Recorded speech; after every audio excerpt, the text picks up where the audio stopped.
The Honorable Dr. Jaishankar, Minister of External Affairs of the Republic of India, other Ministers of Government of the Republic of India, the Honorable Shri Mohan Charan Maji, Chief Minister of Odisha, Chief Ministers of the different states in the Republic of India, distinguished members of Parliament of the Republic of India, distinguished dignitaries from abroad, and members of the Indian diaspora, members of the media, ladies and gentlemen, Namaste and good morning. As I speak to you today, I am a bag of mixed emotions. One part of my heart is filled with happiness and delight at the honor and the privilege which have been bestowed on me to be your chief guest at this 18th Pravasi Bharatiya Divas convention. Another part of my heart is filled with sadness and regret that circumstances do not make it possible for me to be physically present with you in Odisha today. Ever since I received the momentous news that I had been selected to be the convention's chief guest this year, I have thought and spoken of little else. My almost every waking hour since then has been filled with anticipation and with planning, as I set about doing everything I could to make sure that all was in place for my travels. When it became clear that the circumstances were such that I was not going to be able to travel to be with you in person today, I felt a deep and overwhelming disappointment. That pain is greatest of all today, as I think of all that the convention offers and means to the Indian diaspora, and of the fact that I am not able to be there in person with you. While I am grateful for the technology that allows me to address you today, I am still very much looking forward to the day when I can be with you in person, and when I can experience India in all its beauty and majesty firsthand. I hope and I pray that day comes soon. But the thing that fills my heart most as I speak with you today is gratitude to the Republic of India for having chosen as part of the convention to focus on the contributions that the Indian diaspora has made to cultural, social, and economic development globally. It is impossible to overstate how uplifting it is to members of the Indian diaspora to know that the country of our origin carves out for us this sacred space during the convention to reach across the seas, to find us in whatever parts of the world we are, and to embrace us. For us, it is an act of sublime love poured out upon us by a nation and a people who have made some of the greatest contributions to the upliftment of the world that our planet has ever seen. India's contributions to the world's development are remarkable and are reputed to include, among many other legendary accomplishments, the fact that the world's first university is said to have been established in Takshashila in 700 BC. Ayurveda is widely acknowledged as the earliest school of medicine known to humans. The art of navigation is said to have been born in the Sindhu River 6,000 years ago. Algebra, trigonometry, and calculus were first developed in India, with India being the first country in civilization to use the zero as a symbol and in arithmetic operations. The game of chess is believed to have originated in eastern India. The decimal system is widely acknowledged to have been developed in India, and India's very own Sushruta is widely acknowledged to be the father of surgery. That a nation so great should pause and remember its descendants is in and of itself cause for tremendous celebration. I am therefore immensely thankful that the Republic of India has chosen to shine its powerful light on the contributions that, faithful to the source from which the spirit that animates their efforts comes, the Indian diaspora has made to cultural, social, and economic development across the wider world. Over the last 2 decades, this convention has served not only as a platform for collaboration between India and its diaspora, but also as a means of recognizing the spirit of resilience, determination, and service that has characterized the journey of persons of Indian descent the world over. In conferring the Pravasi Bharatiya Samman Award, the government and the people of India give powerful expression to their commitment to strengthening the ties between India and all of her children throughout the world. In the case of persons of Indian descent in Trinidad and Tobago, those ties run deep. India was one of the first countries to establish diplomatic relations with Trinidad and Tobago following our independence from the United Kingdom on August 31st, 1962. But our country's ties with India long precede that date. Our relationship goes back to May 30th, 1845, when the first ship, the Fatal Razak, carrying 225 Indian indentured workers, reached the shores of Trinidad, then a British colony. For 72 unbroken years thereafter, more than 143,000 Indians came from cities and states such as Uttar Pradesh, Bihar, Bengal, and many others, reshaping the social, demographic, economic, and cultural landscape of Trinidad and Tobago forever.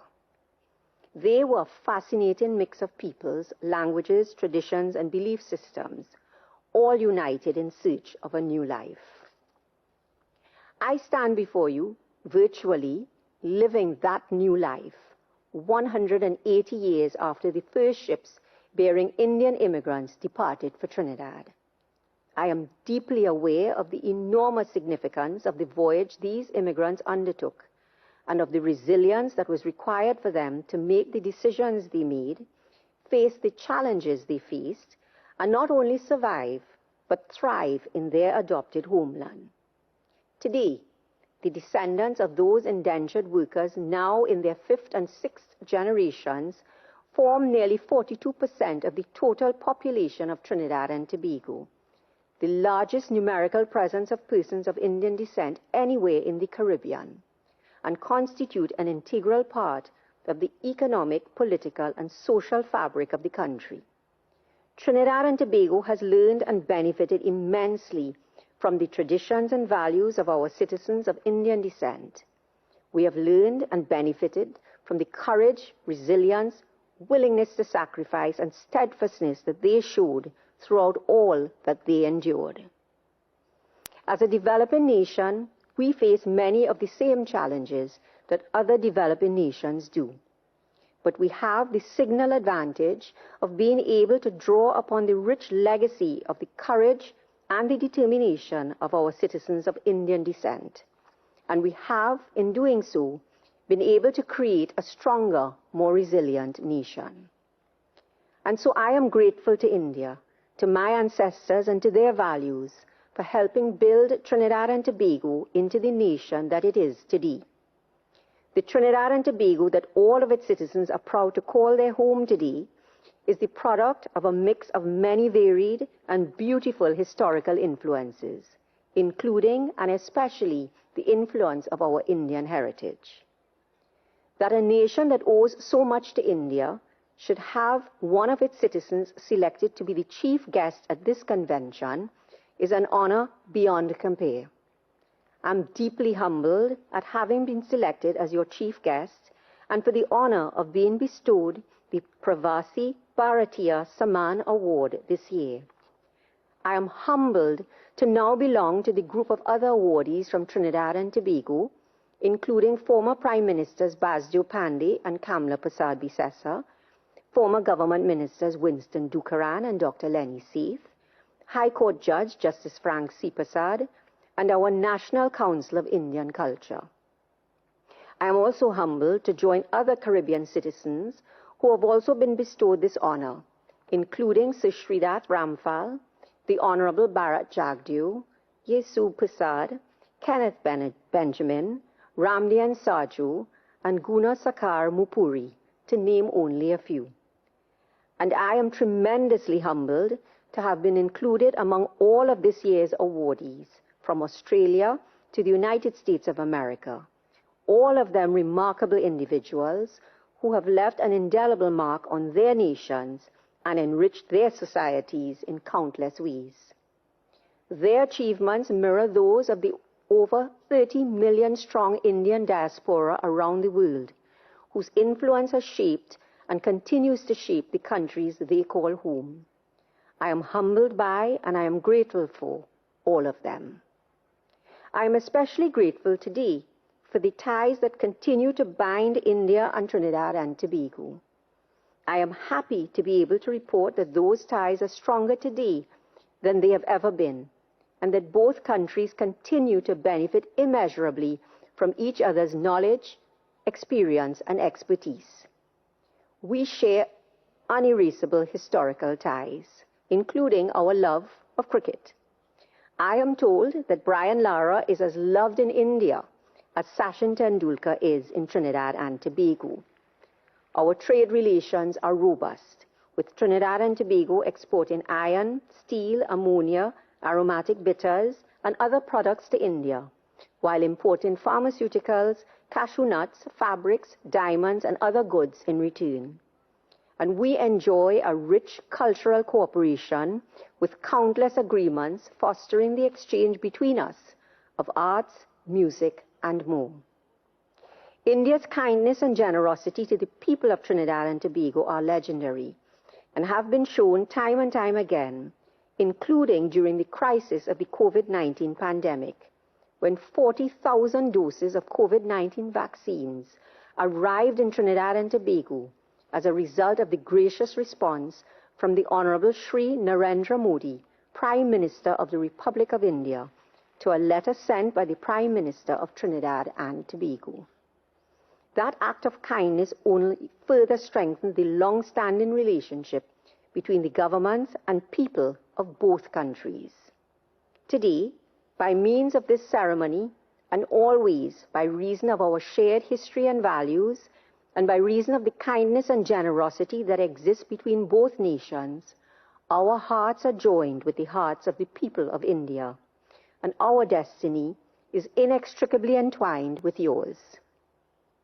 It is my hope and prayer that our nations will continue to thrive hand in hand, learning from each other, benefiting from each other, and growing together. I have to say that I am also tremendously moved by the emphasis placed on young people in the convention. Yesterday's program was dedicated entirely to the youth. I believe that this can only augur well for the future. The youth are the engine of growth and development in any society. Empowering and supporting young people are vital for their and their society's growth and development. We all look forward to seeing today's youth, inspired and encouraged by yesterday's discussions, taking up the mantle of becoming tomorrow's leaders. In closing, I would like to again express my sincere gratitude to the Government of India for the honor of this award. As a daughter of the Indian diaspora, as a national of Trinidad and Tobago, and as a citizen of the world, I thank the government and the people of India for your continued dedication to and emphasis on the role of the Indian diaspora in achieving a goal common to all people, a safe, harmonious world in which all can grow and thrive in peace and prosperity. Thank you once again.